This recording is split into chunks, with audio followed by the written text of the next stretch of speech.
नमस्कार, आप news phonation देख रहे हैं। मैं हूं आपके साथ वंदना। केंद्रीय मंत्री आरसीपी सिंह इन दिनों परेशानियों के दौर से गुजर रहे हैं। ऐसा लग रहा है जैसे आरसीपी सिंह की ग्रह दशा ठीक नहीं चल रही है। बिहार के मुख्यमंत्री नीतीश कुमार के बेहद खास, बेहद करीब आरसीपी सिंह माने जाते थे, लेकिन इन दिनों अलग थलग पड़े हुए हैं। यही नहीं, उन्हें एक से बढ़कर एक झटका दिया जा रहा है। आपको बता दें कि जिस तरह से आरसीपी केंद्र में मंत्री रहते हुए उन्हें बिहार में सरकारी आवास जो दिया गया था, उन्हें रातों रात खाली कराना पड़ा।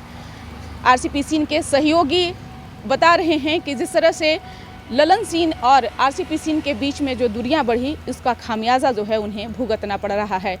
यही कारण है कि उन्हें रातों रात उन्हें बंगले से बेदखल कर दिया गया। हालांकि ये बंगला आरसीपी सिंह के नाम से नहीं था, किसी और के नाम से था, लेकिन इसमें आरसीपी सिंह रहते थे।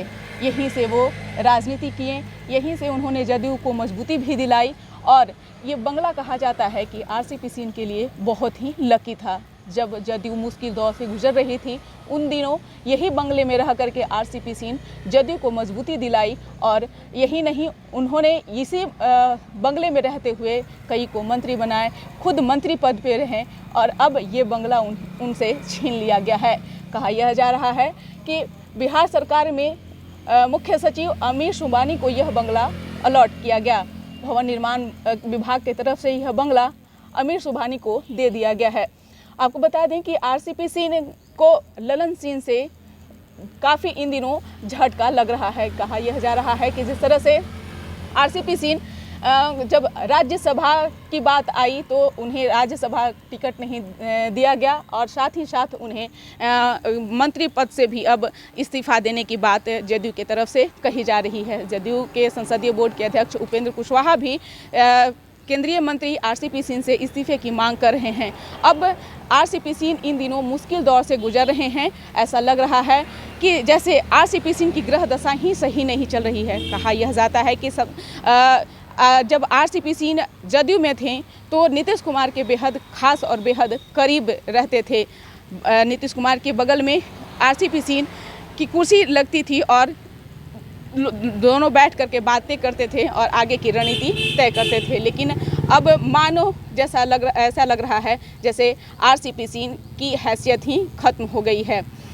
देखने वाली बात रहेगी कि जिस तरह से बिहार की राजनीति में बंगले को लेकर के राजनीति होती है, बंगले को लेकर के काफ़ी उठापटक होता है। सबसे पहले स्वर्गीय रामविलास पासवान की बंगला को खाली कराया गया, शरद यादव का बंगला खाली कराया गया, अब आरसीपी सिंह के सरकारी आवास को खाली कराया गया है। आपको बता दें कि आरसीपी सिंह के सहयोग सूचना दी और बताया कि रातों रात किस तरह से उनका सरकारी आवास जो था जहां आरसीपी सिंह रहते थे, उस बंगले को खाली कराया गया है। यही नहीं, आरसीपी सिंह के जितने भी समर्थक जदयू में शामिल थे, उन्हें एक एक करके बाहर का रास्ता दिखाया जा रहा है और खुद आरसीपी सिंह जदयू से अलग दिख रहे हैं। अब देखने वाली बात रहेगी कि आए दिन बिहार की राजनीति में बंगले को लेकर के राजनीति होती है, और बंगले को पर जिस तरह से सबकी निगाहें टिकी रहती है, जिस तरह से आरसीपी सिंह के बंगले को भी खाली कराया गया, अब आगे आरसीपी सिंह क्या कुछ डिसीजन लेते हैं। इसका बस इतना ही। बने रहिए न्यूज़ फोनेशन के साथ। अब तक के हमारे चैनल को सब्सक्राइब नहीं किए हैं तो कर लीजिए। धन्यवाद।